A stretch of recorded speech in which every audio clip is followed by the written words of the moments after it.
Garai ilunak bizi ditugu, zinez. Hitz xaloa ergela da. Kopeta lehun batek bihozgabetasuna adierazten du. Barrezka ari denak ez du oraindik albiste izugarria jaso. Zer garai klase dira hauek, non zuhaitzeri buruz hitz egitea kasi krimena den, hainbeste basakaria isiltzea dakarrelako. Horrela hasten da Bertolt Brechten etorriko direnei poema.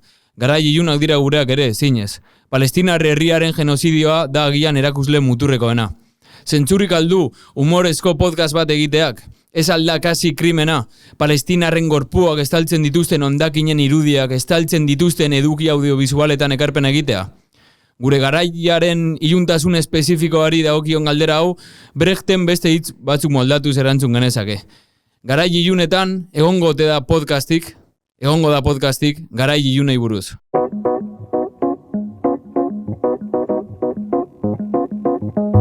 Belarri jana, Gedar Telebistak ekoiztutako podcasta.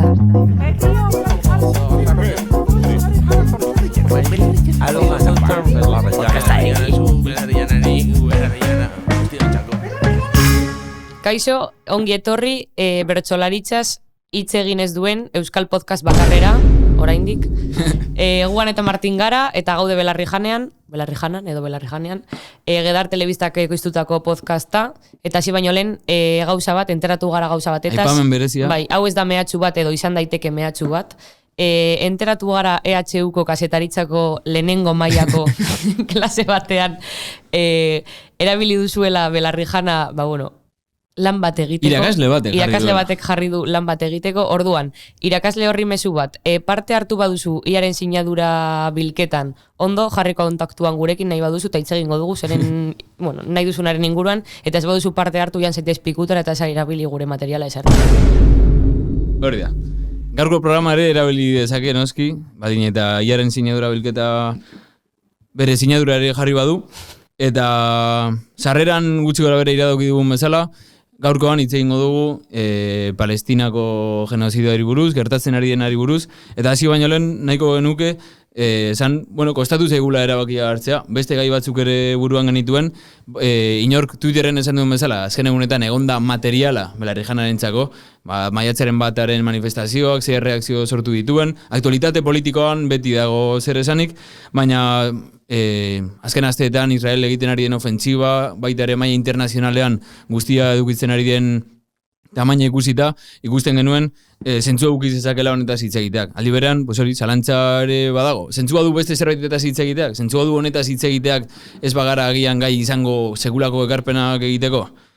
Bueno, dena delakoa. Eta zentzua zuen ere lehenago honen inguran hitz egiteak, gaiak ere baseukalako apurua trampatia da introa, podcasta aurkeztu genuenean ja, hasia zegoelako Israelen, aurrerapen etnozida guzti hau. Orduan, gaurko programan bai saiatuko garela Palestinaren gaia heltzen, zuetan saiatuko gara agertu diren zenbat gai, ideia edo eztabaidaren inguruan erlako iritzi batzuk ematen edo kokatzen, eta ondoren gaurkoan ez dugu eukiko kolaboratzaile bat erla bere ideia propioak ekartzen edo dena delakoa, elkarrizketa bat eukiko dugu, eta horretarako gero ikusiko duzue, gaia nahiko landu duen kazetari bat eukiko dugu, eta hori, orduan hasiko gara, beste gabe, ez dakizu beste zerbait duzun esateko, irakaslea ja nahiko mehatxatu dugu, orduan hasiko gara gaiarekin. Lehenik eta bain, ikusita mundu mailan dagoen panorama, edozein pertsonak planteatuko luken lehenengo gauza, edo datorkiona da harridura bat, ez? Nola da posible, 21. mendean horrelako sarrazkiak egotea, edo horrelako gerrak egotea, nola da posible horren beste jende hiltzea, eta gian, argitu beharko genukena da, ze harreman daukan gerrak edo kasu honetan sarrazki honek kapitalismoarekin berarekin. Claro, badelako konfrontatu beharreko zerbait, eta zer ikusia duen aurretik hitz egin ditugun gauzekin, nola baita kapitalismoan sinisten duen jendeak esango dugu, eramaten ditu ezua bururat esaten du nola dau posible, eta saiatzen da katalogatzen beti horrelako sarrazkiak agertzen direnean edo gertatzen direnean edo batzuek zehazki, zena bizenekin gauzatzen dituztenan, hobeto esan da, gehiagikeri zentzugabeak balira bezala, eta guk aldarrikatu behar dugun zerbait da, hau ez dela kasualitate bat, ero baten ez dakiz zer, hau dela kapitalismoaren berezko funtzionamenduaren ondorio. Eta galdera ez da horren beste, nola den posible horrelako gerrak emata kapitalismoaren barruan, ezke galdera da, nola den posible kapitalismoaren barruan gerrak ekiditea. Claro. Ez direlako kapitalismoaren anomalia batzuk edo salbuespen batzuk, baizik eta direlako kapitalismoaren arauak berak. Eta justo Palestinaren sarraskiak iradokitzen diguna edo gogorarazten diguna beto esan da zein muturreraino edo zein punturaino hel daitekeen benetan kapitalismoaren bortizkeria eta indar kapitalistek beraiek eragiten duten basakeria guztia. Hori da, eta askotan alako harridura batetik jaiotzen den aldarrikapena da bakea. Jendeak hori eskuak burura eramatearen aldi berean, bereziki urritik aurrera hasi zenean Israel sarraskiak eragiten eta militarki segurako interbentzioak egiten, jendeari ateratzen zaion aldarrikapen zentzuzkoena da, bakea aldarrikatzea. Baina ere, konfrontatu barreko ideia bat da, bakea abstraktuki aldarrikatzearena. Zentzu horretan, eta jarriko dugu bideo bat, niri gogora etortzen zait, bakea horrela aldarrikatzen dutenak dira apur bat, Cecilio G-ren bideo bat, ez dakit garratuko den. Bueno, berdin du, da Cecilio G, ez dakit ze bi artisteren artean, bif bat zegoen, eta berak egin zuen bideo bat esaten, no os peleéis, por favor, está feo, no os peleéis. Hori, bakea ezin da inoiz abstraktuki ulertu, gainera urritik aurrera bakarrik kokatzen baduzu gatazka, eta horretan sartuko gara, gero ikusten Israelen jatorria zein den, edo nola hasieratik egon den estuki lotuta indarkeriaren erabilerarekin eta abar, bakea aldarrikatzea edo zuetena urritik aurrera, badu bere arriskua. Indarkeriaren monopolioarekin du zer ikusia, zer konsideratzen den indarkeria eta zerrez. Ezabatzen du ere aurretiaz Israelen finkapena lurralde horietan, eta claro. Eta bakea abstraktuki aldarrikatzeak ere gero ikusiko dugu, baina ukatzen du defentsa eskubidea Palestina resistentziarena, kasu honetan. Igual planteatu beharko genukena da zein logika betetzen duen gerra honek, bai Israelentzat, bai mendebaldeko blokearentzat, Palestinaren sarraskiak zein logika betetzen duen. Alde batetik, edo planteatu beharko litzateke, edo ikusi beharko litzateke gaudela mundu mailako krisi batean, bloke imperialista guztiek eta horren parte den NATOk behar ditu irabaziak mantentzea kosta ala kosta, eta momentu batean irabazi horiek mantendu behar dira edo bermatu behar dira muga nazionalitatik kanpo. Eta muga nazionalitatik kanpo bermatu behar direnean, agertzen da imperialismoaren fenomenoa edo kolonialismoaren fenomenoa, ez direla guztiz berdinak, baina antzandia daukatenak. Eta orain gehiagikerien gatik eskuak burura eramatea, da apur bat berandu heltzea kontura, ze historia irakurrita, kapitalismoaren sorrera estuki lotuta dago kolonialismoaren prozesuarekin eta hori indarkerekin guztiz lotutako zerbait da, eta norbait oso eurozentrista bada ere, euki izan du aukera 20. mendean konturatzeko, zuk esan bezala nola kapitalismoak berez, bere prozesuaren baitan dagarren gerra, zen mutur batera alduta. Eta gehiagikeriaren susto hori, lehenengo mundu gerrak ja eragin zuen, nola aurrera bide burgesaren ideia hori pikutara juntzen, eundaka, milaka eta milioika gazte, belaunaldi oso bat, bidali behar izan zenean trintxeretara, interes imperialisten gatik hiltzeko, lokatzetan, eta hori izan zen kriston sok bat. Claro, ez da nahikoa eskuak burua eramateari. Eskuak burua eramatearekin. Ikusi genuen ondoren bigarren mundu gerra, ikusten dugu nola aplikatzen den sekulako teknologia aurrerapen militarrak egiten eta kontrol soziala bermatzen. Eta oraintxe bertan ere ez gaude ohiko kolonialismo prozesu batean bakarrik, porque Israelen helburua ez da bakarrik, gutxi balitz bezala, esplotatzea palestinarren lanindarra, baliabide naturalak eta baizik eta zuzenean da palestinar herriaren desagerpena. Ez dela ja ez da ohiko prozesu kolonialista bat. Bai, eta jendeak galdetzen duena, nola zen posible, 40 hamarkadan edo naziek aurrera egitea jenderen onarpenarekin, ikusten ari gara, nola ditugun pantailan gertatzen ari diren sarraski guzti horiek, eta aldi berean mendebaldea dela aurrera bidea eta demokraziaren estatu batuek demokrazia inposatzen dute mundu osoan, realitatea da, onartzen dituztela halako estatuen nozida baten ekintzak haien interes geopolitikoi erantzuten dien enean. Eta kapitalismoak bere momentuan ere onartu zuen adibidez. Claro. Alderdi nazia, oraintxe bertan ere onartzen du alderdi sionista.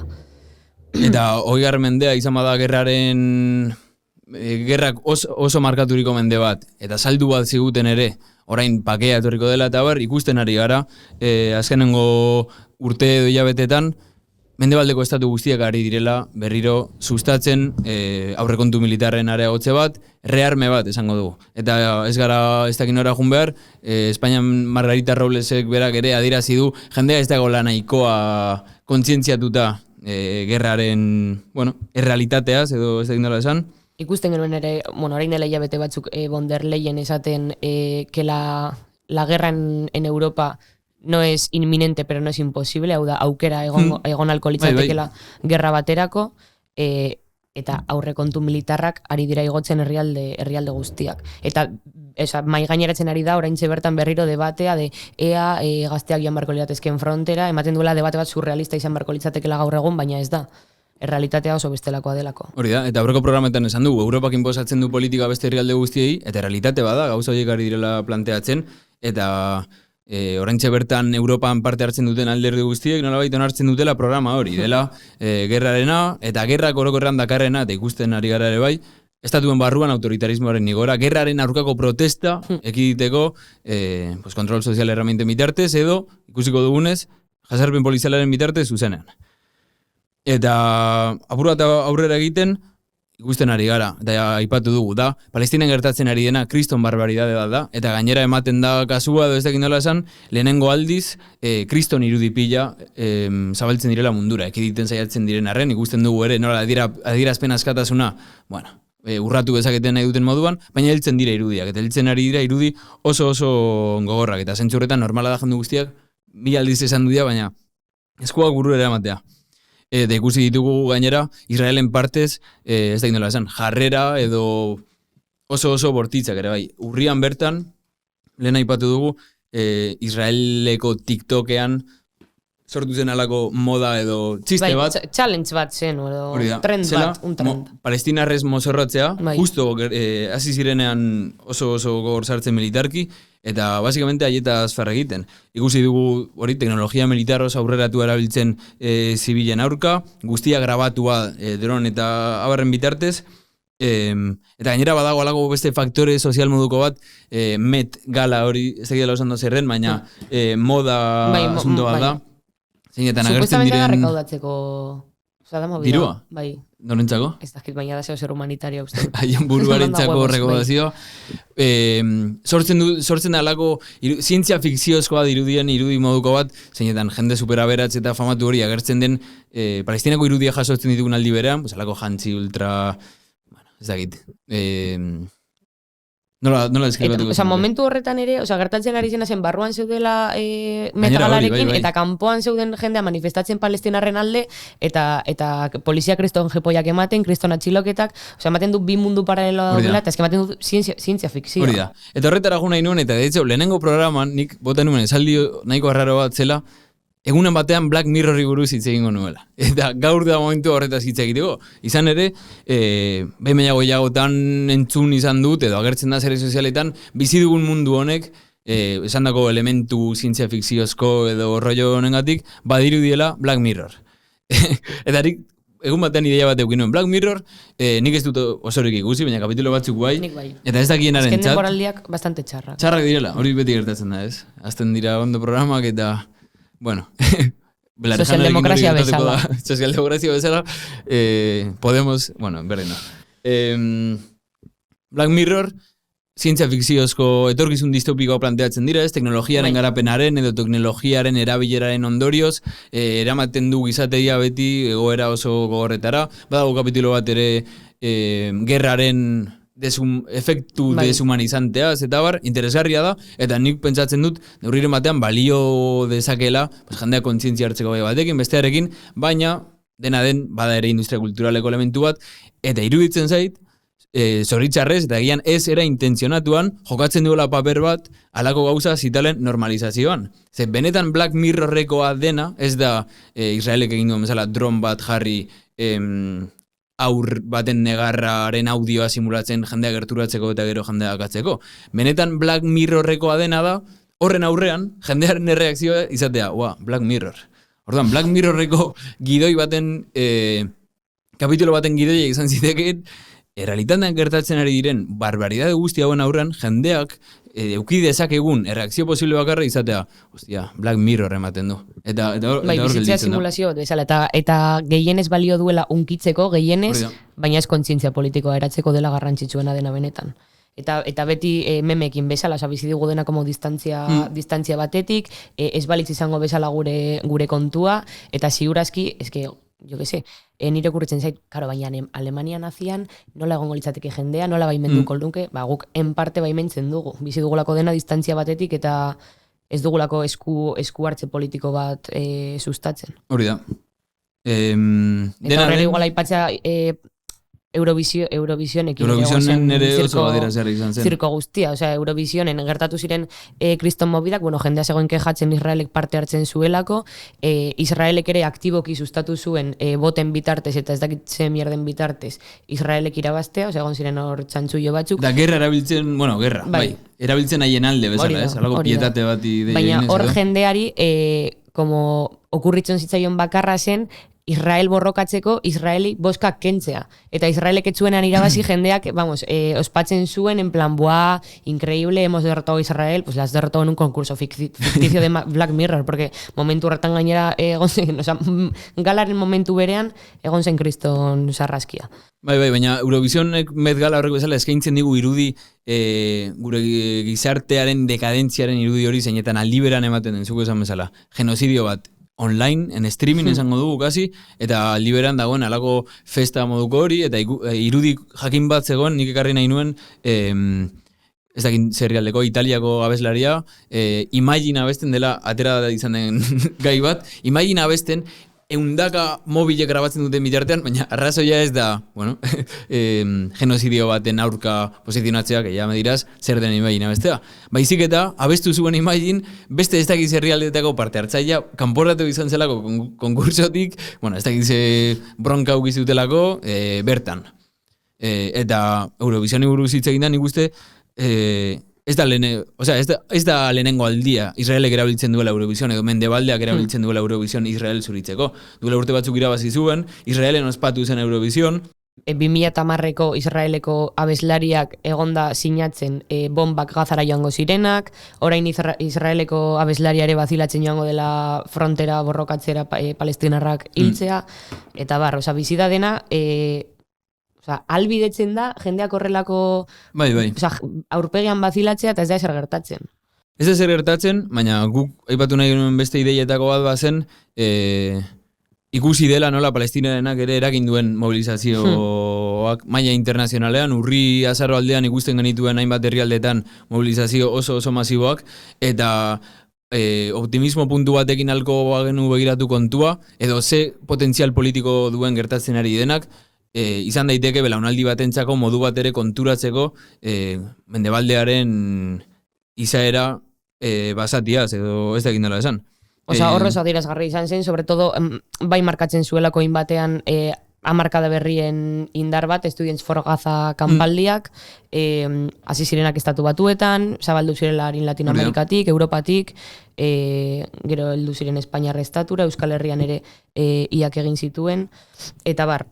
Eta horrek erakusten digu badagoela gutxienez espontaneoki antolatzeko green bat mundu maila osoan hamarkada berrietatik. Horrek ez du esan nahi iraultza etorriko denik ja, baina bai erakusten digu politizatu daitekeen jende bat dagoela. Eta zentzu horretan, ojala balio izatea, ja, gelditzen ziren maskara gutxi horiek Mendebaldeak mantendu dituenak erortzeko behingo batik. Eta jendeak ez eguitzeko esperantza, Sleepy Joe edo Joe Biden horrek dena aldatuko balu bezala Trumpen aurrean, edo jendeak ez pentsatzea Europa dagoen honetan dela aurrera bide humanoaren eroalea. Eta konfliktoak ere gero eta larriago daudenean, gero eta polarizazio handia dago bandoen artean, eta gero eta toki gutxiago dago ekidistantziarentzako, eta gero eta hipokritagoa da erdialdean kokatzea. Horrera ikusten zen unibertsitateetan humanismo hutsetik aratago zegoen mugimendu antolatu oro, zen erreprimituta, estatu batuetan egon dira milaka atxiloketa,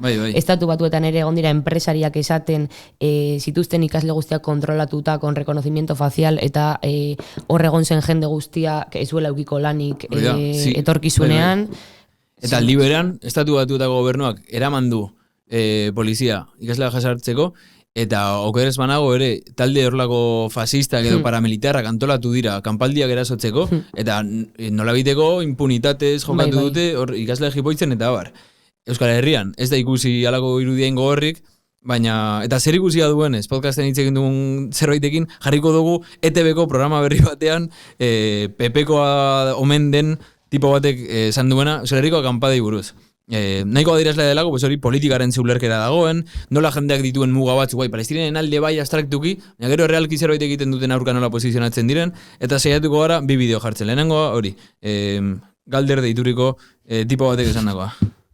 Irakasle munduan, unibertsitate irakasle munduan, akademia munduan, ulertzen dut politika, aldarrikapen politikoak, ikerketan berez egiten dira, eta hori ulertzen dut, baina ikasleek, haiek beraiek, nahazten dutenean politika eta unibertsitatea, arriskutsu ikusten dut, eta beldur naiz, nahazten delako mundu akademikoa, eta politika modu oso zehatzean, kasu honetan, Palestinari babesa emateko. Eta tipo hau da, PP-ko gizajo bat, edo ez da gindola esan, baina zentzu komun hau ez dago ainurrun beste sektore batzuk aldarrikatzen dutenetik. Ezin da nahaztu unibertsitatea eta politika. Bale, guazen ikustera nola nahazten duen bere burua EHU kasu honetan Israeleko instituzioekin, unibertsitateekin edo enpresekin. Eta kondena hau ez dator bakarrik Israelen konfliktuaren arira, baizik eta orokorrean antolatzen denean edonor EHUren kontra, ez ezke hau politika da, atera bar da politika egiten duen mundu guztia kondenatzen, eta ez da politikoa garbitzaileak dituzuen egoerak, edo ez da politikoa atxiloketak, ez dira politikoak expediente irekierak. Eta ikusiko dugu bideo bat, programa berdin honetan, segundu batzuk geroago, beste tipa batek, Estefanida deiturikoa, eta EHUko irakaslea dela, zer iritzi eman behar duen iaren akanpaden arira. Nik esango nuke kasu honetan oso argi da noren alde eta noren kontra gauden, beraz kanpaldi hau eta protesta hau olatu batera igotzea dala, ez da? Orduan eskakizun gutziko kanpaldia ikusten dut edo manifestoa ikusten dut, ez? Mundu guztia dago ados honekin. Zer aldatuko da, zer ingo, da keinu bat egitea da, dudarik gabe ondo etorria, baina jakin ezagun eta hause agian indar gehiago izango duela UPV-ek EHUk iadanik egin duela manifestua etentzeko, ebitatzeko, ekiditzeko Israeldeko unibertsitateekin. Hori egin zuen, hori badauka, horrek baduela izango, itzal bat edo leku batera helduko dela. Mota honetako konpaldia, akeinuak dira, baina honetan adibidez, uste dut mundu guztiak dakiela noren alde dago. Bueno, hori da bere mezua, ez? Claro, argi dago noren alde gauden eta noren kontra, eta ikasleak egiten ari direna da, pues, kasi esan du moda bat jarraitzen ari dira, no? Eza jo iruditzen violento egia. Eza jo iruditzen ausarta. Ausartagoa da, jutea ETB-ko programa batera, pues edozen iritzi ematea edozen gairi buruz. Gero nik ezakit non dagoen puntu intermedio, porque gero egiten dituzu bi pintada eta ja da violento egia. Claro, hori da. Orduan ezakit zer nahi duen. Ikasleak benetan ausartak direnean, eta adibidez, unibertsitatean erabakitzen dutenan, baimenen gainetik edo autorizazioen gainetik jardura guztit normal bat egitea dela, gaua pasatzea unibertsitatean jarraitzen egitarauarekin, orduan ausartak direnean, zein da EHUren erantzuna, azkenen urteetan. Az dira violentoak.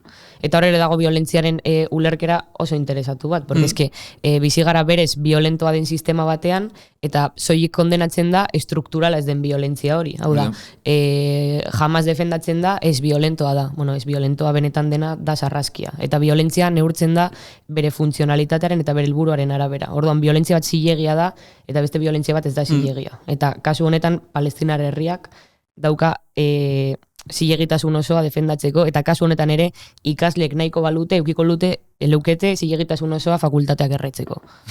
Ez berra. Adibidez, hori jarri dezatela periodismoko fakultatean, irakasleak zeharpegi jartzen duen. Ados, ikusi ditugu mobilizazioak internazionalki, Euskal Herrian ere bai, Palestinarekin elkartasuna plataformak deitu izan ditu manifestazio nazionalak, egin dira seinalamenduak Euskal Herrian bertan ditugun enpresa EHUk ere paktuak dituena enpresekin, ziurazki. Hori da, kafekin dela enpresa bat eskuak odolez guztiz ekin dituena, parte hartzen duena Israelen espantzioa eta kolonizazioan sakontzea albidetuko duen lako tren sistema batean.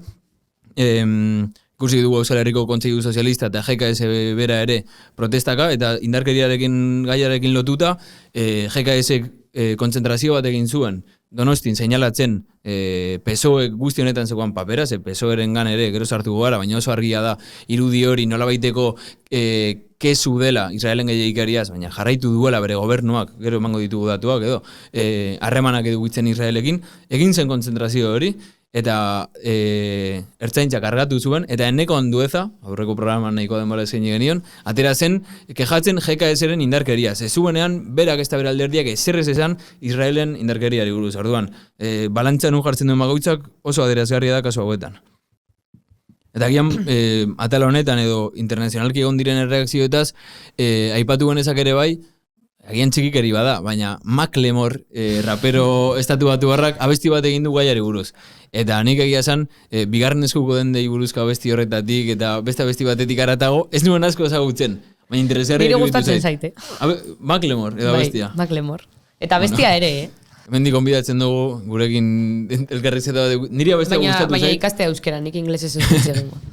Nire ustez bereziki interesgarria izan da abesti hori, agerian uzten duelako, nola egiten zaigun ja harrigarria abeslari bat edo figura publiko bat orokorran posizionatzea halako gai batekiko. Eta nik uste dut bera bestiak bai balio dezakela, pues jendea kontzientziatzeko eta bar. Eta berak ere salatzen du beste rapero asko edo beste artista asko ez posizionatzea, eta incluso Macklemore bezalako figura bat posizionatzeak adierazten du ere zein puntura arte den larria egoera eta zein puntura arte dagoen dena, ez dagoen tokirik isiltasunerako edo ez dagoen tokirik ez posizionatzeko. Hori da. Osea, momentu horretan ez bazara posizionatzen edo ez baduzu eserra izaten, Bai, eta figura publikoek edo artistek edo dena delakoa, nire ustez, badute ardura hori. Osea, sekulako barbaridadea da gertatzen ari dena, ematen du asko zarratago joango dela, eta ez du balio ez posizionatzeak.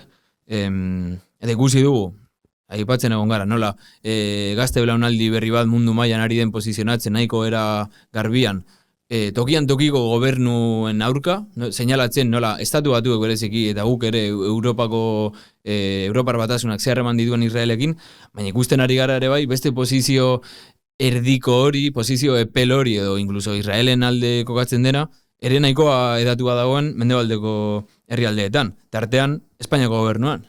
Pedro Sánchez, nola esaten zuen, esaten du sin ruborizarse, que es un hombre enamorado, baina ere esan bar du sin ruborizarse. Nola esaten zuen, ruborizarse? Yo no me ruboriza decir que soy un hombre profundamente enamorado de mi mujer. Tampoco se ruboriza Espainiako gobernua izatea 2023ko azaroan arma gehien saldu zizkiona Israeli. Europar batasuneko herrialdea zeinak arma gehien saldu zituen edo ordutik ere, eta gertatzen ari dena gertatuta ere, jarraitu dio erosten Israeli armamentua zeina izan den frogatua eta ondorioz erabilia Palestina herriaren aurka. Eta gainera, ez diete ruborizatzen ere esker parlamentistari erabiltzea egon daiteken mugimendu antolatu oro, euren kontra dagoen mugimendu antolatu oro, euren aurpegi garbiketarako. Daukagu hor Rita Maestre, Yolanda Díaz, Irene Montero, como unkituta kanpaldien gantik, dira kanpaldi batzuk zuzenan euren aurka doazenak, eta gainera ematen du daudela oroitzen euren garai zaharrak ze Politania unibertsitatean nengoenean la puta eskoria del 15M, zuek, oza, eskegia da. Eta orain Espainiar estatuan ere mobilizatu den gazteria, izan dela nahikotxo, ari da seinalatzen Espainiako gobernu progresista honen hipokresia. Alde batetik, esaten duela ez dakize diskurso eta sumarrekok ere erabili dute sandiaren irudia eta guzti hori, baina errealitatean daukaguna da ez direla eten Israelekin harreman diplomatikoak, ez da ekonomikoak, eta ekonomikoak Israelekin orokorrean esan nahi du material militarra eta bar. Eta Liberian jarraitzen dute aldarrikatzen bi estatuen irten bidea, eta gero eta ridikuloagoa da, eta gero eta zentzu gutxiago dauka aldarrikatzea, daia ridikuloa, ez dauka zentzurik. Eta gero ziurrenik sartuko gara horretan sakonago, baina bi estatuen irten bide hori, Euskal Herrian ere badago diskurso horrekin bat egiten duen jende bat, eta ari gara hitz egiten Gernika Palestina plataformak, zeina hasieratik aldarrikatu duena den subetena abstraktuki, horrek ikusiko dugu zer egin duen, edo ze posiziotan usten duzun Palestinar resistentzia, zuetenaz abstraktuko hitz egiterakoan. Zuetenak bakarrik balio du kondenatzeko Palestinar resistentzia. Claro, Israel ez delako geldituko, ikusi dugu nola momentu batean duela egun gutxi Rafaren, ez da indela esan, Rafara heldu baino lehen Israeleko armada Hamasek berak onartu zuen zueten baten tratua, eta Israel izan den etengabe apurtu duena, eta etengabe apurtuko duena ez dagoelako bere interesak zuzenean direlako Palestinar herriarekin amaitzea. Eta dabiltza zuetenaz hitz egiten ulertzen dutelako ofentsiba hasi dela orain. Eta zuetenaz hitz egiteak eta ofentsibaz orain hitz egiteak anulatzen duena da 1948tik aurrera Israelen okupazioa, eta orduan onartzen duena da Israel estatu zilegi bezala. Eta orduan ez du onartzen Palestina libre ibaitik itsasora, como van diciendo. Eta erdi bidean kokatzen den posizio hau, da bala, Sleepy Joe Bidenetik Pedro Sánchezeraino eta ere pues hemen inguruan ikusten ditugun hainbat diskursoetaraino, bi estatuen irten bideak egiten duena da, gero eta gehiago zuritu Israelen estatua, kontuan eduki gabe, Israelen estatuak berez zertan oinarritzen den, ze interesi jarraitzen dion, eta nola hasieratik egon den estukilotuta indarkeriaz kokatzearekin terreno batean eta kanporatzearekin bertako herria esango dugu. Bai, eta ez daukala zentzurik bi estatuen aldeko irtenbideak, estatu baten izateko arrazoia eta irizpidea denean bestea suntzitzea. Hori da. Eta agian, ondori ditzen bazaizu, gaian hobeto sakontzeko, esandako argitzeko zeintzuk diren Israelen interesak, zeintzuk diren bere harremanak Mendebaldearekin, ze arduradun alditugun hor seinalatu, Palestinar resistentziaren ideiak zeintzuk diren, eta bar, emango diogu sarrera gaurko programako plater principalari esango dugu, esan bezala dela elkarrizketa bat, eta ekarriko dugu Mikel, bera dela kazetaria, eta gaia nahiko landu duela. Ale, ongi etorri Mikel, zer moduz?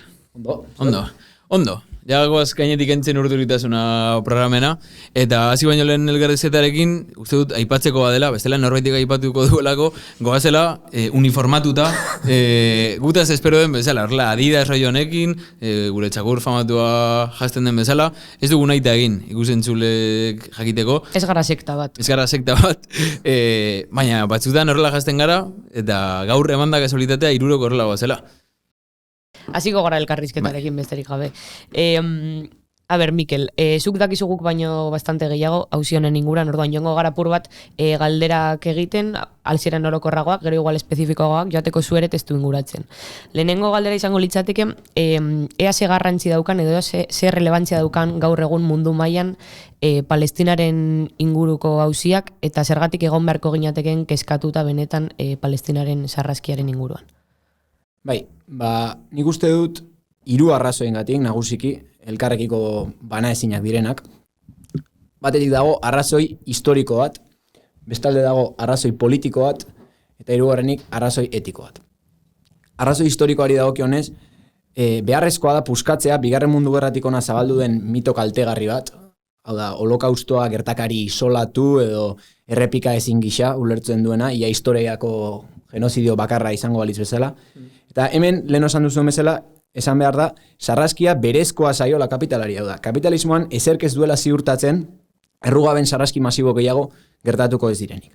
Orduan, Palestinak, hain zuzen, gogorarazten digu kapitalismoaren benetako aurpegia zein den historikoki, eta hori hobeto ezagutzea albidetzen digu. Eta gian, agente zehatz bat eta zer hitzik daiteke dela, Amerikako estatu batuak, Bigarren Mundu Gerra eta gero agertzen duena bere burua, mundu librearen agentea dela, eta ikusi dugu 20. mendean zehar nola parte hartu duen zuzenean hainbat eta hainbat sarraskitan, estatu golpetan, eta zenbait prozesu oso basatietan. Eta honetan ere, hori ikusiko dugunez. Eta erregimen naziaren garaian ere kapitalismari komeni izan zitzaiola pila bat, propagandaren bitartez da bar, personalizatzea asko erregimen nazia figura konkretu batean, horrelako ente maligno batean, errealitatean euki izan zuenan bere babesa praktikamente. Hori da. Eta bigarrenik dago arrazoi politikoa, eta da, honelako sarraski bat impuneki gauzatzeak aurrekari arriskutsuak jartzen dituela, etorkizunean sarraski gehiago egin daitezen masa desjabetuen aurka munduko beste edozein tokitan, ezta? Eta horregatik, Gazan jaurtitzen ari diren bombak, ulertu behar dugu gure aurkako bombak ere badirela. Eta Gazan hiltzen ari diren aurrak, ez direla aur palestinarra bakarrik, gure aurrak ere badirela, hau da, munduko proletalgoaren aurrak. Izan ere, klase etxaiak sarraski honekin mezu oso argi bat bidaltzen digu, eta da, bere posizioa indartzeko, eta esaten digu, aurre egiten badidazue palestinarrek egin duten bezala, zuei ere hau gertatuko zaizu. Orduan, palestinar batek duela gutxi esan zidan bezala, sionistek horrenbeste sinetsi dute, jainkoak aukeratutako herria direla, azkenean sinestera heldu direla, beraiek direla jainkoa. Baina sionistak ez dira guztidunak, eta hori demostratu dute palestinarrek. Gero, hirugarrenik dago arrazoi etiko bat, eta hemen berriro ere holokaustoarekin goaz, holokaustoa eskolan erakusten digutenean, burura datorkigun lehenengo gauza nola onartu zuen hainbeste jendek hori gertatzea. Ez da lehen esan duzuen bezala do. Zer egingo nuke nik garai hartan bizi banintz. Hemen eta orain dugu aukera bat genozidio bati aurre egiteko. Eta mugikorretan eta telebistetan ikusten ari gara, zuzenean nola ari diren palestinarrak sarraskitzen, eta honen aurrean zerbait egin behar dugu. Che Guevarak esan zuen bezala, gai izan zaitezte, barren-barrenetik munduko edozein lekutan, edonoren aurka egindako edozein bidegabekeria sentitzeko. Aipatu duzuzuk ere, sarraski honetan elkar gurutzatzen dira kausa asko, eta hori ere garrantzitsua da, askotan saltzen dela gaudela meramente konflikto erligioso bat, eta dago konflikto erligioso huts bat izatetik urrun, eta burgesiari ere komeni zaio interpretazio hori apur bat eskuak garbitzeko. Bai, eta lehen esan dugu bezala, lehen esan duzu, ez da konflikto religioso huts bat, ez da inondik inora ere, urrian hasten den alako gauza jakin bat, eta ziurrenik gaur egungo realitatea hobetu ulertzeko, komuniko litzei buke, errepaso bat egitea, Israelen jatorriaz, eta noiz hasi zen, ze ideiek sostengatu zuten, zeinek parte hartu zuen horretan, orduan alba diguzu horren azalpen orokor bat eman, nola ulertu behar dugun, gaur egun gertatzen dena historikoki kokatuta? Palestinako ulertu behar da, 20. mendean hasi zen resistentzia gerra antikolonial gisa, eta hainbat fase historiko izan dituena. Baina hala ere, prozesu horren sustra historikoak nahiz eta 20. mendean egiten duen estanda, 19. mendea amaierakoak dira, hain zuzen sionismoa sortu zenekoak. Hori importantea da, barkatu, judutarrek ere protesta egin dutelako orain gertatzen ari diren guztiarekin. Ez judutar guztiak ez dira sionistak. Sionismoa produktu moderno bat da, muturreko nazionalismoarekin lotuta, 19. mendea amaieran, ez?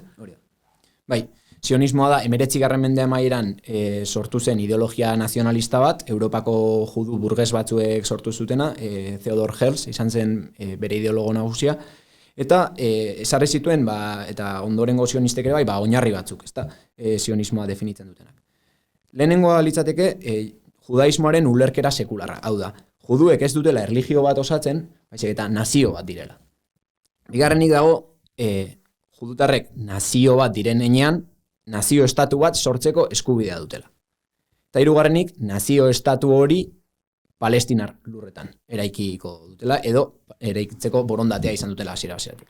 Hasiera-hasieratik ez, hasiera batean zeuden plan nahiko ero batzuk, Madagaskarren, Patagonian eraikitzeko, hasieran etzeukaten guztizagin non hostia inbertuten hori, baina azkenean erabakitzen, epika biblikoarengatik, Palestinan eraikitzea. Beraz, ikusten duguna da, sionismoa dela, estatu eraikuntza kolonial baterako proiektua duen ideologia nazionalista bat, ezta? Orduan, baina ez da edozein kolonialismo eredu edo edozein kolonialismo mota. Sionismoa da kolonialismo, populatzaien kolonialismo bat. Hau da, potentzia koloniala kasu honetan ez du lurralde bat, kasutan Palestina, kanpotik menderatzeko helburua, baizik eta ura okupatzen du zuzenean eta nazio berri bat sortzeko eta zegoena kanporatzeko helburu espresua dauka. Kasu honetan, bortizkeriaren eta erailketaren bitartez egiten du hori. Orduan, ikusten dugu kolonizazio prozesu honek dituela une historiko desberdinak, eta momentu historiko desberdin hauek sakonduko ditut.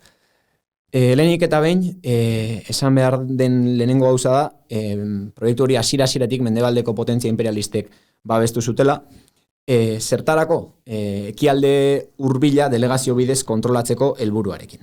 Eta gian hor zegoen interesa hor kokatzearena, arrazoi bibliko bat badago, interes geopolitikoa ere, Patagonia gian interesgarria da, baina askoz interesgarriago ekialde hurbileko posizio hori kontrolpean edukitzea. Hori da. Eta nahi izan balute epika sionistak esaten duen bezala, estatu bat eraiki judutarra babesteko, eraiki dezatela estatu judua Alemanian edo estatu batuetan, baina zergatik ez dute eraiki Alemanian edo estatu batuetan. Ekialde hurbila kontrolatuta izan nahi dutelako geopolitikoki. Beraz, hori ikusten dugu... Zein interes geopolitiko daude zonalde horretan? Hori justu da zonalde bat Europa eta Asia konektatzen dituena, eta gero horri inguruan ebai baliabide natural batzu badaude oso garrantzitsua direnak, eta geopolitikoki posizio militarrari dagokionez ere oso garrantzitsua da. Orduan ikusten dugu posizio hori mendebaldeko potentzia imperialistek babestu zutela hasiera batean erresuma batua izan zen, hau promozionatzen lehena, Balfourreko adierazpenarekin 1917an, eta hori mugarri bat izan zen nolabait sionismoarentzako, ezta? Gero, Amerikako estatu batuek lekuko hartu zuten munduko potentzia imperialista nagusi gisa, eta Bigarren Mundu Gerra eta gero hemen ere, Israelgo estatuaren sorrera babesteko ere lekukoa hartu zioten erresuma batuari.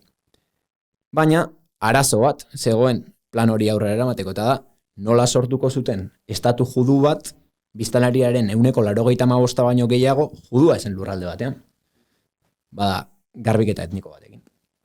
Orduan, garbiketa etnikorako ikusten ditugu bi momentu edo bi fase, bat oso garrantzitsua, askotan aipatze zena eta oso ondo ezagutze zena historiografian, baina 19. mende amaieratik 1948 bitarteko epe horretan, gertatzen da kolonizazio isil moduko bat, non Europar judu zurien lehen koloniak ezartzen diren, hasiera batean ez oso modu gatazkatsuan, baina pixkanaka areagotzen doaz, eta gero dator 1948ko Nakba.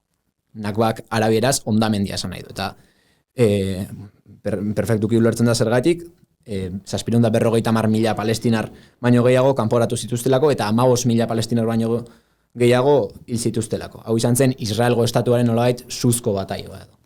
Eta duela gutxi izan da Nakbaren urte hurrena, guztiz lotuta horrekin, Israelen zuk esan dakoa bataioa edo, eta aipamen bat egitearren, Espainiarren bajadak Israelen, zorion du Israeleko estatua, eta esan du horlako etorkizun prospero bat eskatzen duela berarentzako, zuritzen, zu gorantzi horretan esan dago, Israelen sorrera bera lotua dagoela indarkeria momentu oso bortitz batekin. Eta lehen aipatu duguna, inkluso eskerrak eske konfliktoa ez du planteatzen momentu horretatik aurrera, gainera aurrerago zegoen, baina ez du planteatzen momentu horretatik aurrera, baizik eta esaten du dela fenomeno oso moderno bat, zuritzeko aurretik gertatutako guztia.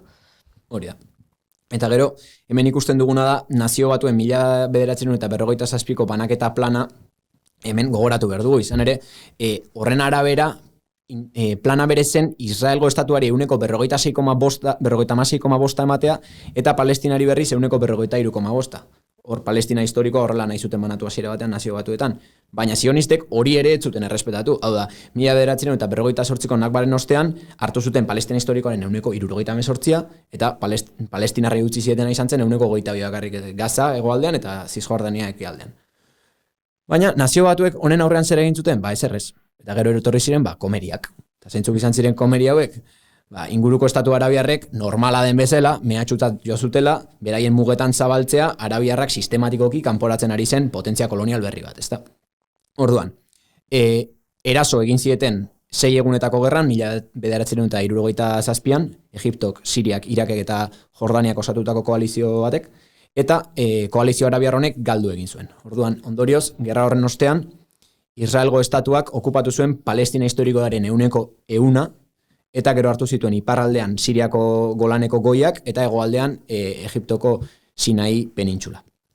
Gero, 1973an beste saiakera bat egin zuten, Yom Kippurreko gerran, baina hori ere koalizio arabiarrak galdu egin zuen. Estatu arabiar gehienek, honen ondorioz, Israelgo estatuarekin akordioak sinatu zituzten, eta palestinarrak nahiko abandonatuta geratu ziren. Eta nik galdera bat egitearren, ari gara gerretaz hitz egiten, Israel hain sortu berria bazen garai horretan, nola zen posible militarki izatea hain indartsua eta...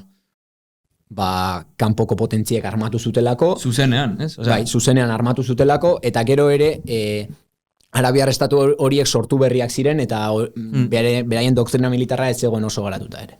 Orduan, Estatu Arabiar burgesen porrotaren ondorioz, palestinarrek protagonismo gehiago hartzen dute Israelgo estatuaren aurkako borrokan.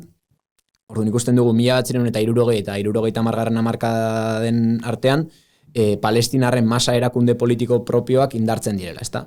Ikusten dugu 1958an sortzen da Al-Fatah, laikoa, sozialismo arabiarraren hildokoa eta Yasser Arafat buru zuena. Eta 1977an sortzen da Palestinaren askapenerako herri frontea. Euskeraz PAF sigle erantzuten die, gazteleraz FPLP sigletan ezagunagoa. Erakunde hau marxista-leninista zen eta Sobietar Batasunak babesten zuen, eta George Habash zuen buru. Bi erakunde hauek aldi berean osatu zuten Palestina askatzeko erakundea, euskeraz PAE edo gaztelaniazko sigleetan ezagunagoa OLP. Eta bi erakunde hauen gidaritzapean, eta biek osatzen zuten OLP hontan, okupazioaren eta apartheid egoera latzaren ondorioz ere, abiatzen dute nazioartean borroka kanpaina gogor bat Israelgo estatuaren aurka, eta Palestinaren altxamendu orokorrak ere antolatzen dituzte lurralde okupatuen bertan. Garrantzitsuenak izan ziren lehen intifada 1988an, eta bigarrengo intifada 2000 urtean. Gaina ordukoak dira gure belaunaldiaren imaginario kolektiboan hiltzatuta geratu diren irudiak, ezta aurrak tanke jarriak botatzen, eta hori Palestinaren inguruko irudi horrekin ezi gara gu, eta irudi horiekin automatikoki jakin dugu hasieratik noren alde gauden. Bai, eta banala dirudien arren palestinoaren, zapi hori ere hemen edatua zegoen zirkulo politizatuetan, esango dugu. Bai. Bai, hori. Bi intifada hauen erdian Osloko akordioak sinatzen dira, ordea, 1983an. Al-Fatahk Israelekin hitzarmena sinatzen du, eta horren arabera Israelgo estatua aitortzen du, eta borroka armatuari uko egiten dio. Israelgo estatuak trukean, Gaza eta Cisjordanian nolabait kakotxartean utzi egiten dizkio aurrerantzean, Palestinar Autoritate Nazionala izango denari. Palestinar Autoritate Nazionala ordea ez da estatu subirano bat, hau da okupazioa kudeatzeko administrazio unitate berezi bat, Osloko akordioen estatusaren arabera eraikita dagoena, ezta? Hemen ikusten da, Cisjordanian gune batzuetan administrazio zibil eta polizial palestinarra dagoela, beste batzuetan administrazio zibil palestinarra eta polizial militar israeldarra, eta gainontzekoak Cisjordaniako lurraldearen gehiengoa erabateko kontrol israeldarpean daudela, ezta? Orduan ikusten dugu nola hemen funtsezko arazoak konpondu gabe geratzen diren Oslo ostean, da okupazioak aurrera jarraitzen duela, palestinarren erdiak baino gehiagok erbestean jarraitzen dutela, palestinar estatuak aitortzari gabe jarraitzen duela, eta apartheid egoera lasgarria bizi dela Palestinan bertan, ezta? Lehen intifadaren bero hortan, ikusten dugu Hamas sortu zen, 1988an, eta Hamasek grina edo garra esan nahi du araberaz. Eta hain zuzen, Al-Fatahk utzitako borroka grinaren utxunea bete zuen Hamasek, eta betegabeko helburu haiei nolabait eutsi zien berriz, ezta? Eta Hamasek Gazako zerrendan indarra handia hartu zuen, eta 2006ko hauteskundeetan irabazi zuen eta boterera heldu zen Gazan bertan, ezta? Orduan, orduz geroztik Gazako zerrenda txiki hori aipatu duzuna, bihurtu da Palestinar resistentziaren base bat, ezta? Bestea, Palestinar Autoritate Nazionaleko zipaioen esku zegoen, baina Gaza zen nolabait Palestinar resistentziaren helburu historikoei eusten zien horien basea, ezta? Horren ondorioz, Israelgo estatuak bereziki zigortu du Gaza, azken hamarkadetan. Ikusten dugu eraso masiboak izan zirela 2008 eta 2009 artean, beste oldarraldi bat 2014an, beste bat oroituko dugu ziurrenik 2021an, eta azkenengoa 2023ko urritik gaur arte gertatzen ari dena. Vale. Aipatu dugu lehen, Israel estatu nahiko berria izan da, zein boteretsua den, zein botere armamentistikoa duen, militarra eta bar. Orduan, argi dago berak bakarrik ezin duela horrelako sarraski bat antolatu. Galdera izango litzateke, ea zein harreman dituen, zein harreman internazional dituen, ekonomikoak, politikoak, zein estaturekin, zergatik dauka horren besteko babesa mendebaldeko potentzien partetik, igual Amerikar estatu batuak aipatu nahi dituzu, Euskal Herrian ere baditu akordioak, apur bat hori testu inguratzea, eta ea nondik datozkion mehatxuak edo hori. Bai. Bueno, Israelgo estatuaren harreman estuenak dira, aipatu dan bezala, mendebaldeko bloke imperialistako estatuak eta haien atzetik dagoen oligarkia. Estatu batzuk aipatzearren, Amerikako estatu batuak, Erresuma Batua, Europar Batasuna, Kanada, Australia, eta gero beste batzuk bigarren mailan aipatu dizke, Hego Korea eta Japonia, ezta. Hala ere, naiz eta potentzia hauekin izan gertuko harreman estuena, munduko merkatu kapitalistaren zirkuituan erabat integratuta dago Israel. Hau da, munduko estatu gehienek aitortzen dute, eta beraz, harreman diplomatiko eta komertzialak ditu mundu zabalen. Azken urteetan gainera, kolokan egonda Arabiar estatu gehiagok ere Israel aitortzea, eta harreman normalizazioan sakontzea. Aipatu beharra dago, Abrahamen akordioak, kasu honetan 2023an sinatzear zeudenak, eta barne hartuko zituen, Arabiar Emirerri Batuak, Bahrein, Sudan eta Maroko.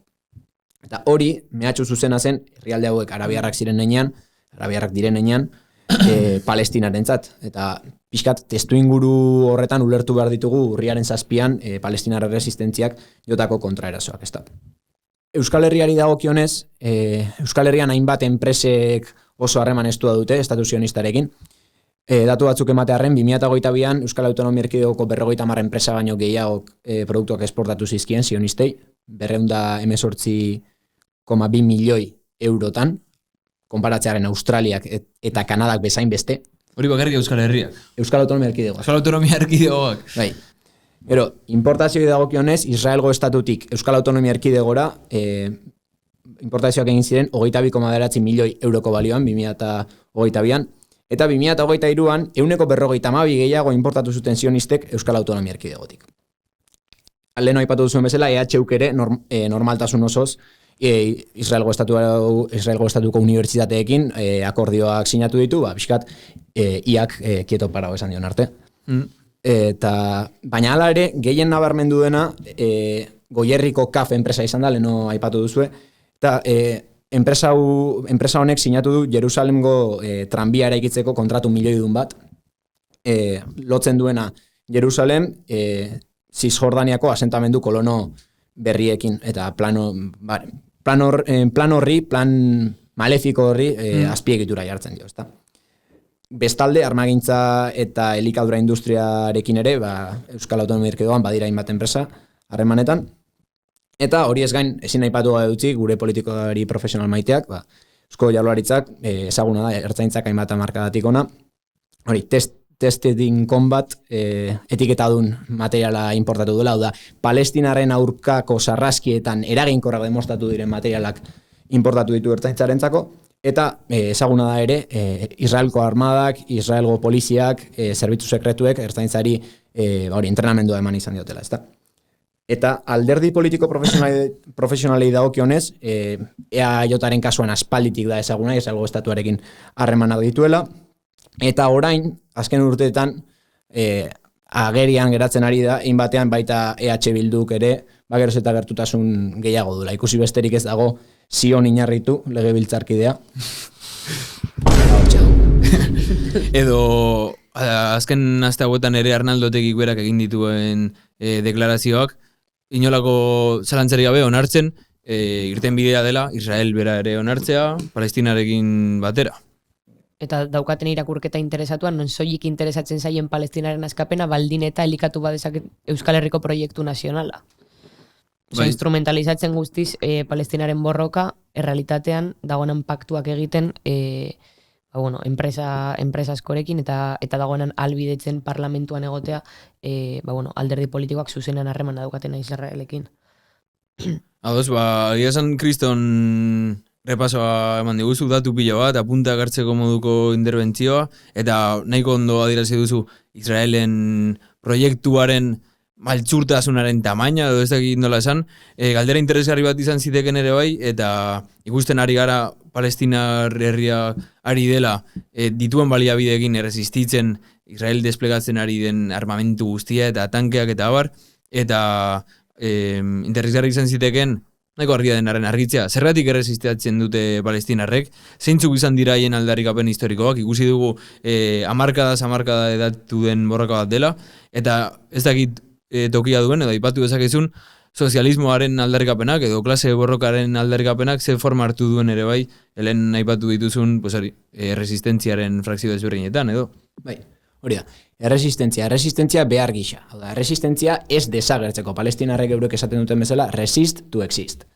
Hau da, historiak erakutsi digu Israelgo estatuaren izaera zein den. Hau da, Palestinan etno estatu bat sortu nahi dutela, juduentzat eta soilik juduentzat, beste inorrentzat ez. Eta orain gertatzen ari dena, beraz, ikusten dugu dela bigarren nakba da. Hau da, lehenengo nakba, aipatu duan prozesu historikoan, itxigabe geratu zen, eta itxigabe geratu zen, hain zuzen, Palestinar erresistentziari esker.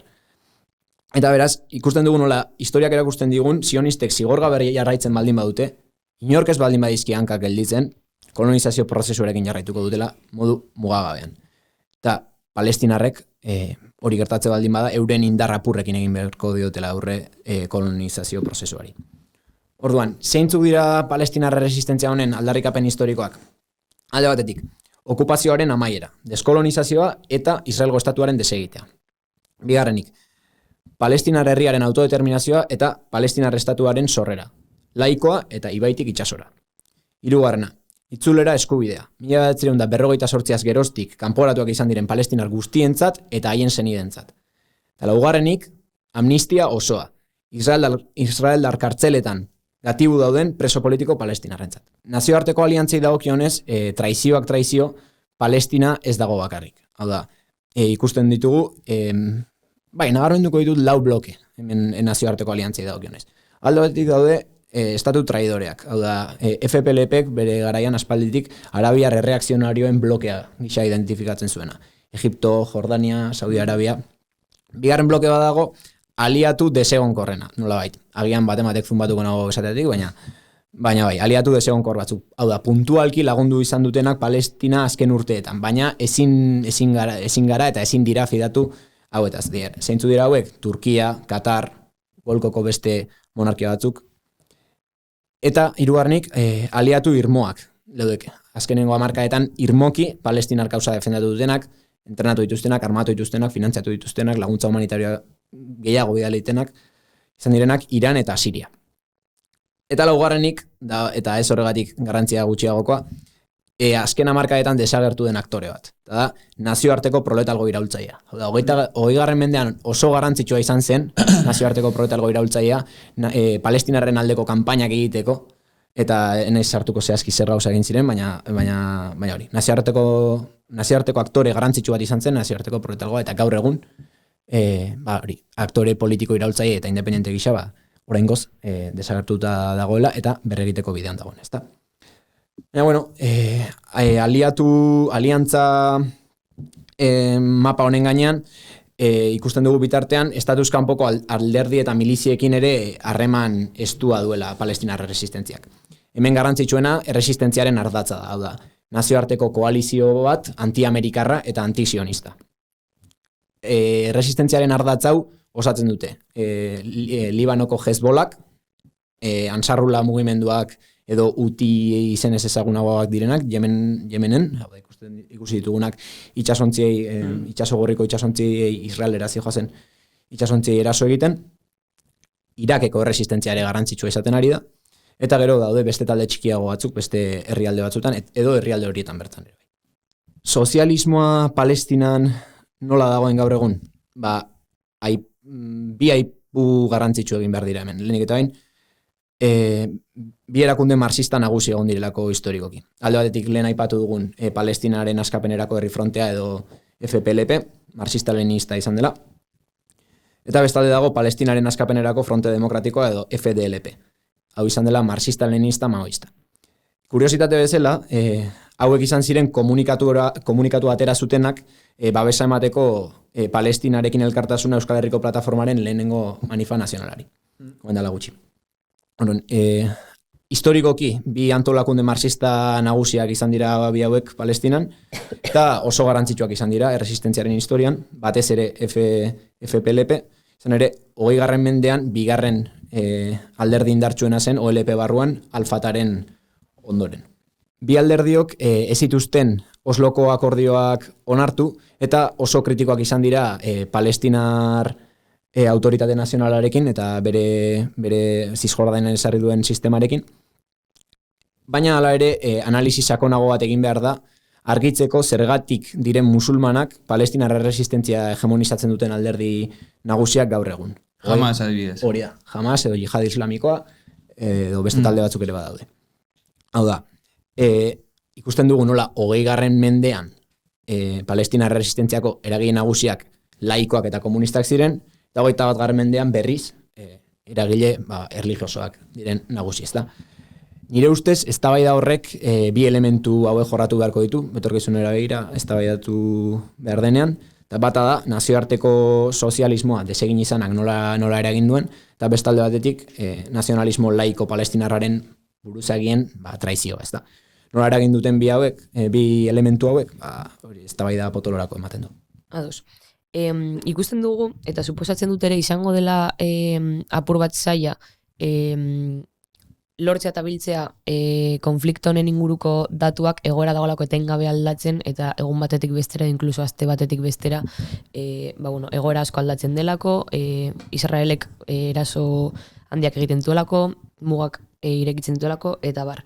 Baina, nahiko genizuke galdetu orokorrean egiteko oraintxe bertan dagoen egoeraren errepaso bat, egon dira aldaketa handiak egun gutxitan, orduan apur batzuk kontatzeko nolako izaten ari den Israelen ofentsiba, oraintxe bertan ze aurrerapen egin dituen, mugimendu internazionalak azken egunetan ze posizio hartu dituen, eta bar. Bai, hemen 3 gako nagusi emango ditut. Alde batetik, Gazaren aurkako setioa eta sarraski gerra totala, ikusten ditugu 45.000 hildako inguru, 80.000 zauritutik gora, 2 milioitik gora desplazatu, 156.000 etxe suntxitu baino gehiago. Bestalde batetik, Zisjordaniako asentamenduak zabaltzea, eta hau da, oharkabean pasatzen ari den gauza bat, izan ere, Gazakoak normala den bezala, arreta deitzen digu denoi, eta palestinarri ere bai. Orduan, oharkabean pasatzen ari da, Gazako sarraski hori egiten ari diren bitartean, sionistak egiten ari direla, 80ko hamarkadaz geroztik izan den anexio kanpainarik handiena. 60 kolonia formalki anexionatu ditu Israelek oendala gutxi, eta eraikitzen hasi dira beste 15 kolonia berri ere bai. Horiek ere anexio perspektibarekin. Ari direla edatzen, Gazan aparte, Zisjordanian ere ari direla terrenoak hartzen. Terrenoak gehiago hartzen. Inoiz baino 80ko hamarkadatik ikusi ezten eskala batean. Eta gero, 3. elementua aipatzekoa koiunturari begira nazioarteko kanpaina sionistarena. Orduan, ikusten dugu elkartasun olatua, lehen aipatu duzuena unibertsitateetan, kaleetan, mundu guztian, elkartasun olatu hori gelditzeko, kanpaina bat abiatu du sionismoak.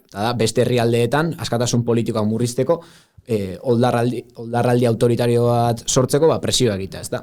Hemen ikusten ditugu manifestazioen debekuak, palestinar ikurrak ere debekatzea, antisemitismo akusazio faltsuak, polizia unibertsitateetan, unibertsitateetatik ikasleak eta irakasleak kanporatzea, atxiloketak, eta oroar, sorgina iza bat, ezta?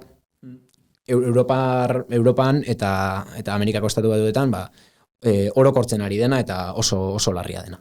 Bai, eta lehen zaiatu gara hori azaltzen, baina horrelako egoerak dira argi guztien dutenak eskubide burgesak edo zuzenbide burgesa benetan zer den. Behar duenean, ukatzen du adierazpen askatasuna, debekatzen du bandera bat bera, eta lehen aipatu duzu holokaustoaren traumaren erabilpen hori, antisemitismoa Israelen aurka kokatzen dena, antisemita deklaratzen da. Baina, lehen egon gara apur bat hitz egiten, benetan zer den herri semita, nor den hemen antisemita, lehen aipatu dugu, baina jodutar asko eta asko ere Israelen aurka kokatzen ari dira, salatzen ari dira, haien izenean neurri batean egiten ari den sarraski guzti hau. Ez da gitorren inguruan... Bai, hori antisemitismoaren erabilera guztiz instrumentalizatu bat eta distortsionatu bat. Nortzuk dira semitak benetan? Palestinan historikoki bizi izan diren arabiarrak, semiten ondorengoa direnak, edo Europatik datozen kolono txuri batzuk, nortzu dira benetako semitak, ez? Benetako semitak dira palestinarrak, haietako asko juduen ondorengoak direla ere, bai, beti han bizi izan diren juduen ondorengoak. Besteak dira, poloniarrak, ukraniarrak, estatu batuarrak, eta izatez, izenak aldatzen dituzte, nik ez naiz goratzen orain, baina Netanyahuren benetako izen ez da Benjamin, aldatu egiten dute bere izena. Horrek, agerian uzten duelako berez estatu batuarrak, poloniarrak, ungariarrak direla, joan daitezela bereien herrialdetara bueltan, eta utzitzatela palestinarrak pakean. Bai, nik uste dut nahiko ondo karakterizatu zula azkenean Israel dela. Estatu batuen base militar moduko bat, hitz egin genezak ere bai, bertako herritarrak denak direla nola baitere ejerzito baten parte, bertan soldaduzak daukan bizuarekin, eta nola kolonoak diren oso guztiz militarizatutriko herrialde bat den. Eta ikusi dugu nola urritik ona, haien erasoaldi oso bortitz bat abiatu duten, eta egia esan notiziak ikusita, eta niri asko kostatzen zait ikustea zeintzuk diren noraino eramango duten kontua eta zirten bide posible ditugun. Orduan, elkarrizketarekin amaitzeko alba diguzu aprodako katu. Zein den Palestinar resistentziaren posizioa gaur? Nola ikusten duzun bi estatuen, lehen aipatu dugu, baina bi estatuen irten bide horren posibilitatea, edo zer espero dezakegu eta zer aldarrikatzen jendea bertan? Bai, alde batetik ikusten dugu oso kakareatutako bi estatuen irten bidea hori, mendebaldeko progresferan eta erreformisten artean, hori, ia mantra bat bihurtu dena. Eta Euskal Txiosferan. Euskal Txiosferan ere bai. Baina zer dakar zehazki bi estatuen soluzio honek, ia palestinarrentzako soluzio final bat bezala dela, hori, alde batetik Israelgo estatua aitortzea, hau da, ontzat ematea 1948an okupatutako lurrak. Bigarrenik, Palestinar estatua Cisjordanian eta Gazan bakarrikan eraikiko balitz. Hau da, Amerikako Indiar Erreserba edo Hego Afrikako Bantustan moduko batzuk izatea palestinarrentzako. Eta orain artere Israelek ez badu eman oniritzia edo ez badu permititu Palestinaren erresistentzia, segurazki ere desagertuko liratezke lurra horiek. Eta horrexegatik, hirugarren puntua da, Palestinar erresistentzia politikoki eta militarki desmantelatzea. Bi estatuen soluzioak planteatzen duen hildotik. Baina, beste aldean dagoena da, Palestinar erresistentziaren posizioa, historikoki defendatu duen posizioa, kontsekuentena. Hau da, leheno aipatu ditugu, baina puntuak dira, okupazioaren amaiera eta Israel desegitea, Palestinar estatua Ibaitik itsasora, itzulera eskubidea eta amnistia osoa. Ibaitik itsasora alba duzu argitu zehazki geografikoki? Jordan ibaitik Mediterranear itsasora. Erreformistek esango dute, aipatu dugun bideo hori Palestinar resistentziak historikoki defendatu duena ezinezkoa dela, baina guk esan behar dieguna da, benetan ezinezkoa beraien bideo horria dela. 3 arrazoirengatik gutxienez. Lehenengoa, Zionistek argi dutela, inoiz ez dutela Palestinar estatu subirano bat onartuko. Zer, armadadun Palestinar estatu bat beraien mugetan onartuko dute? Bigarrenik, NATOren eragina ekialde hurbilean gutxitzea onartuko du NATOk, onartuko du Israelgo estatuak? Potentzialki Iranen aliatua izan daitekeen estatu bat Israelgo estatuaren mugetan jartzea onartuko dute? Ez dut uste. Eta hirugarrenik, eta ez horregatik garrantzia gutxiagokoa, Cisjordaniako kolonizazioaren elementuare badago. Hau da, Palestinar estatua bidera ezin bihurtzen du Cisjordaniako kolonizazio honek, Palestinarrei geratzen zaizkien lur apurroien osotasuna puskatu egiten dutelako kolonoak esartzen doazen asentamentu horien bitartez, eta doaz, hori, Palestinatik geratzen den zati hori gruier gazta bat bezala jaten, ezta? Orduan, Israelek esaten du, behin, asentamendu horiek jarreta daudenean, hemen ezin da Palestinar estaturik sortu, izan ere, dagoeneko nire 700.000 biztanle, hemen bizi dira. Eta horren korrelatu politikoa zein da, Palestinar estatu bat nahi baduzu bertan, kolonoak kanporatu egin behar dituzula. Nazioarteko erreformismoa ez dagoen prest hori asumitzeko, 1948ko lurrekin egin duten bezala, laster esango dute, bale, ezinezkoa da. Eta guk esango dugu, bai, posible da. Palestina askatu, ibaitik itsasora. Bueno, Mikelek argi utzi du Palestinaren askatasuna soilik lortu daitekela bere baldintza ezintasunetik, asmatu eta purbatitza, baina Palestina soilik izango dela aske baldintzarik gabe, askea bada. Hau da, Palestina ez da izango aske Cisjordanian amotroionatuta edo Franjako Gazan etengabe erasoak jasotzen, baizik eta Palestina soilik esan daiteke aske Jordanetik Mediterranear itsasora.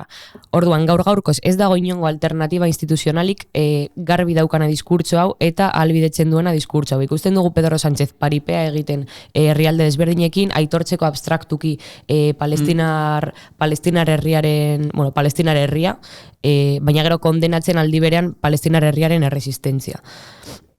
Hori da, eta ez dira garaiak besterik gabe kalera ateratzeko. Urrian jende batek esaten zuenez, orain garrantzitsuena da kalera ateratzea, aldarri Palestina askatu, bakea, ez dakiz zer, ez. Lehen esan dagoa, bakea eta Palestinaren askatasuna ez dira gauza abstraktuak.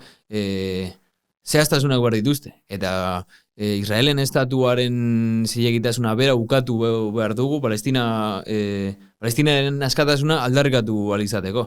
Orduan ez dela nahikoa hori bi estatuak aldarrikatu eta pakea deklaratzearekin. Hemen gure ardura gutxienez munduaren zati honetan bada seinalatzea Israel zilegi egiten duten instituzio guzti horiek. Unibertsitatetik hasita, irakasle batetik hasita eta instituzio zoraino, eta Espainiar estatua, Europar batasuna eta estatu batuak ere bai. Eta horren kontra mobilizatzea diskurtso argi batekin. Bakarrik horrek lortu dezakelako epe batean benetan Palestinar herriaren aitortza. Inongo baldintzarik gabe. Hori da. Eta honekin emaituko dugu programa, eskerrik asko guztioi entzuteagatik.